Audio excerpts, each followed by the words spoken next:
canvas, at least closer to that than what the Cowboys are. And it's crazy to say, especially because we don't know what the hell Joe Shane and Brian Daboll are going to do, as desperate as they are this offseason, but I'd rather have their near future than the Cowboys' near future. So let's get back to the Dallas Cowboys' near future, because at the very least, like I said, Executive Vice President Stephen Jones echoing the motto, the new motto for the Dallas Cowboys this year. You're going to have to listen for it. It's 2 words again. What was it before, C-Cat? Last year was all in. Yeah.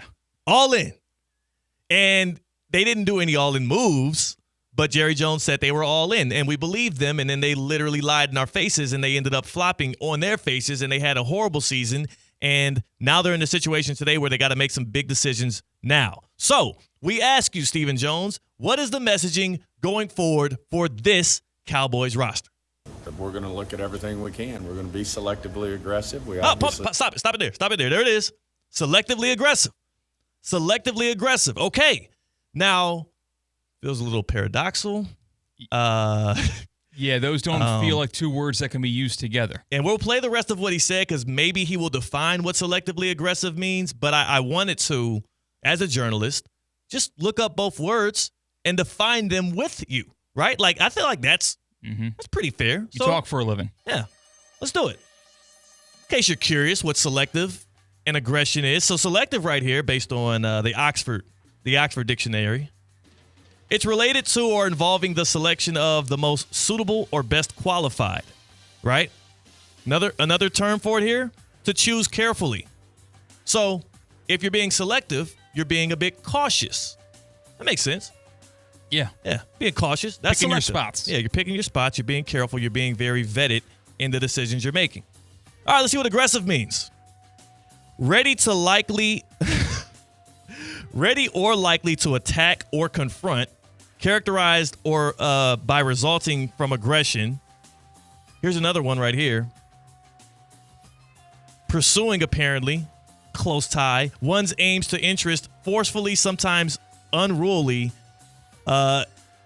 going after something with a level of unruliness. That is aggression. So we'll cut the music for those that were also curious like me, and we'll say, it's a toss-up what the hell selectively aggressive could mean when you combine the 2 words, because one is saying you're cautious, the other one's saying you're reckless, and he merged them together and says this is how we're going to treat our offseason. So maybe selectively aggressive means confusing. How about C-Cat? We let Stephen Jones finish telling us what selectively aggressive means. We can. We're going to be selectively aggressive. We obviously, there's things in this league you have to, you have certain amount of resources they allow you to have. And, we'll look at that, but we're going to try to improve our football team. We're going to improve our football team, and, we expect to have success next year. Okay, so he said nothing.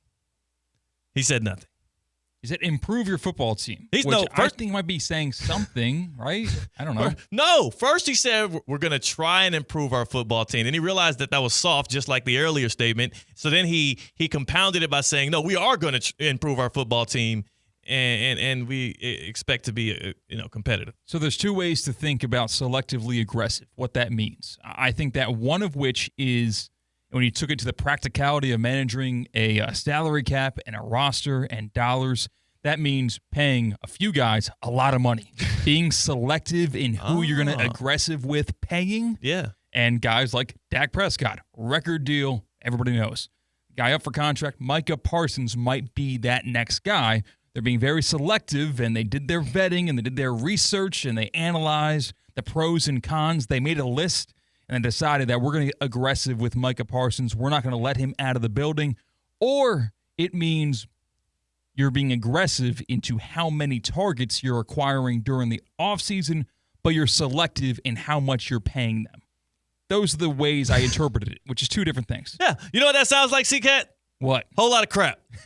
Sounds like the Cowboys, once again, are full of it. And I'm not allowed to say what they're full of because we are on FM radio. But if we were just on YouTube, I would be more explicit in what they're full of. But I believe Stephen Jones and Jerry Jones, the Cowboys brass, and everybody involved in the decision-making over there at the Big Star, at Jerry World, are totally full of crap. Selectively aggressive means absolutely nothing because you can also now curb any move you make to fit that definition.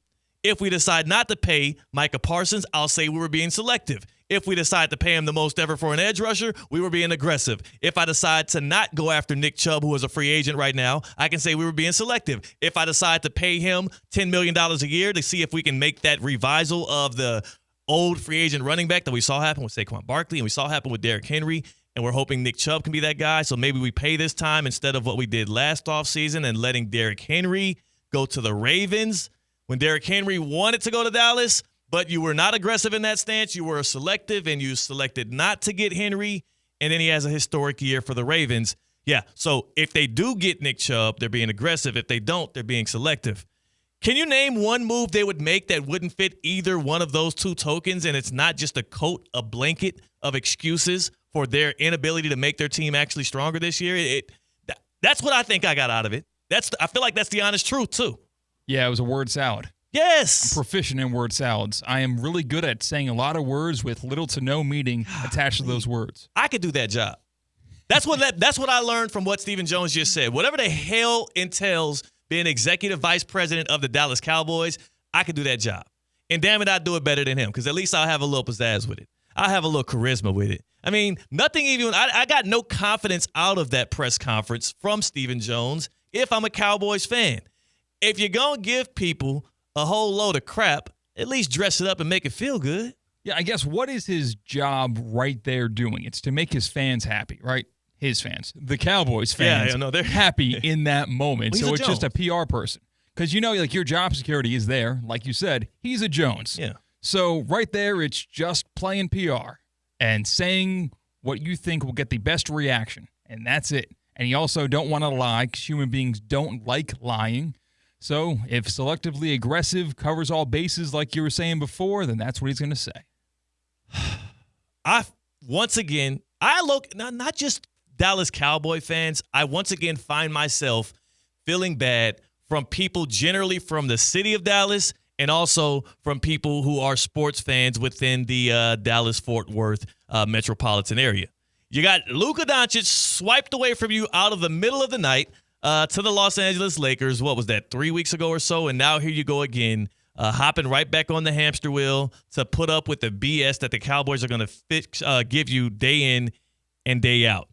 I'm looking at the salary cap availability of teams right now in the league, and one of the big headlines out of this year is the Washington Commanders, who are one win away from a Super Bowl appearance, who made it to the literal NFC Championship game with a rookie quarterback. The Washington Commanders have the third most cap space in the league with $79 million.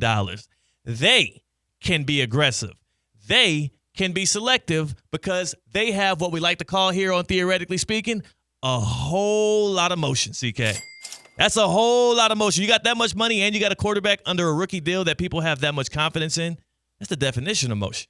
You got a city that is not going to discount what you say. They're kind of waiting on every word. Yes. They are getting behind the Commanders this year and last year. Speaking of behind, if there's 32 teams in the National Football League and the Cowboys were as bad as they were last year, CCAT, do you want to take a guess? I mean, you want to take a guess at just what number bracket they would be in available cap space in 2025, according at least to Spot Track? They've got to at least have the top half, right? No, that's top half. No, really. They are in the bottom 16 of teams with the amount of money to have to spend this year? Not just bottom 16, CCAT, the 26th. That's pretty far. And the worst part about them being 26th in cap space, again, according to Spotrac, the website that does a lot of the analysis and tracking of contracts and salary caps in all of the major sports, the Cowboys are 26th. They are at, right now as things stand with no restructurings, negative $2,800,000 in cap space. They have negative cap space right now. Operating at a deficit. Yeah. Oh, no. Who's going to pay Jerry World's rent? Yeah. What's going on there? Need to go get Doge on them boys. You know what I'm saying? Need to clean some house over there and start to get some people up out of some seats and clear some cap space. If you're going to be selectively aggressive, you got to have some money to be able to do so. And they don't have it. Throw some sponsor logos on the field now. Yeah.